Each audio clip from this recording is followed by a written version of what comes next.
welcome back to this Shipper Update. I'm Zach Strickland here with lead economist Anthony Smith. Anthony Smith, let's talk about it.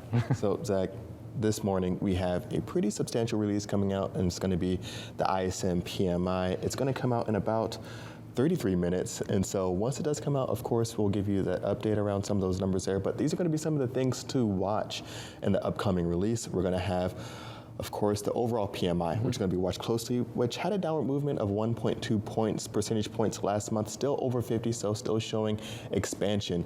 The other big one we're going to be watching, of course, is going to be new orders. That one's going to be pretty indicative of future activity, because the more new orders, the more activity that you can kind of anticipate coming in the coming months, coming weeks, moving forward. So these two have been trending downward, but that downward movement doesn't mean that there's contraction. It's kind of leading towards what we were talking about maybe a couple months ago, that we're going to be hitting a peak soon, and then that peak doesn't mean that there's going to be a downward movement and there's just going to be a huge reduction in new orders and reduction in production, just that it's going to be growing at a slower pace. And I think that's kind of what we're seeing here, but we could still see some upward movement as we start to get into some of the busier typical manufacturing time of the year. And this year has kind of shown you so far, I know it's only beginning of March, but whatever you anticipate to happen typically, go with the opposite of that. So I wouldn't be surprised if this goes up, but really the anticipation here is that there's going to be slower growth in the coming months for manufacturing, but growth nonetheless. Yeah, so how much of this slowing growth do you think is attributed to supply chain issues, like, you know, the things that are keeping this from actually kind of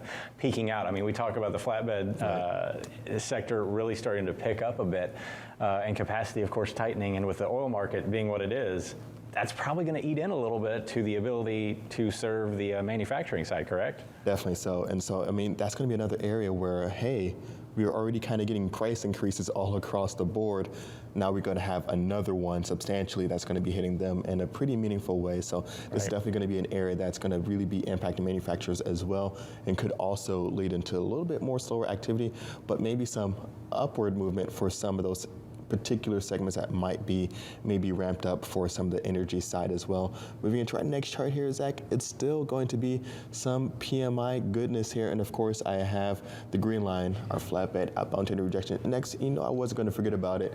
So we have this one in here. And Zach, is this an all-time high for a FOTRI? Yeah, 40%. Yeah, I mean, it's over 40% is pretty much where, it's bounced up twice now. But you can see the trend line is pretty strong. I mean, it's very volatile on the daily, but it's the trend line itself. I mean, we watch the spot rates. Right. You know, they're the only thing still increasing in the trucking sector. Yeah, and so with this one, of course, the big other thing that was really increasing were prices. So we have this in the blue line, manufacturing price index for the PMI, another subcomponent to keep an eye on, because those prices are also going to be one of those factors to kind of keep in mind for those manufacturers, those shippers upstream. And if you're a shipper, you already know you're no stranger to those price increases really kind of coming from all different directions.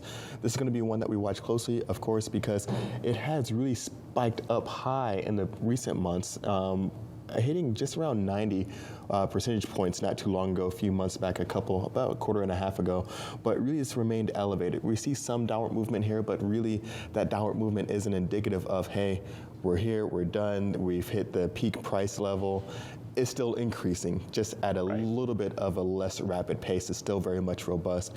Another area to keep an eye on, next chart here, is going to be one I hope doesn't get overlooked too much, and that's going to be backlog of orders. And so this one's important because when those backlogs, when production comes down, you can kind of start working through those backlogs. When new orders start to kind of ease, those backlogs have been coming down in a sense. And so the latest report had a downward movement of 6.4 percentage points. So potentially could see some upward movement here if we saw that, you know, January was really a busy month, that not a lot of orders were able to kind of be gotten to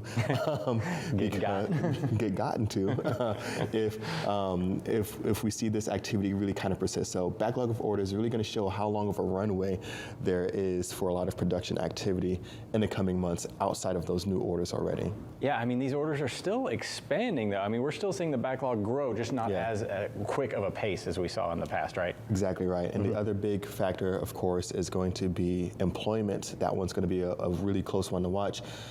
if you look at the respondents, employment's definitely the one that a lot of people are really echoing hardships around. Hey, we don't have enough people. Yeah, we don't have the the materials, but people. It's always kind of coming back to that one. And of course, inflation. I mean, it's like a big story. Hopefully, it's something that's a healthy growth and not something that's a little bit overinflated, if we will, because we've seen these cycles change kind of dramatically in the past, and that's really the worst part of things. Exactly right. Well, thank you so much, Anthony Smith. We'll kick it back over to Mike and Kaylee.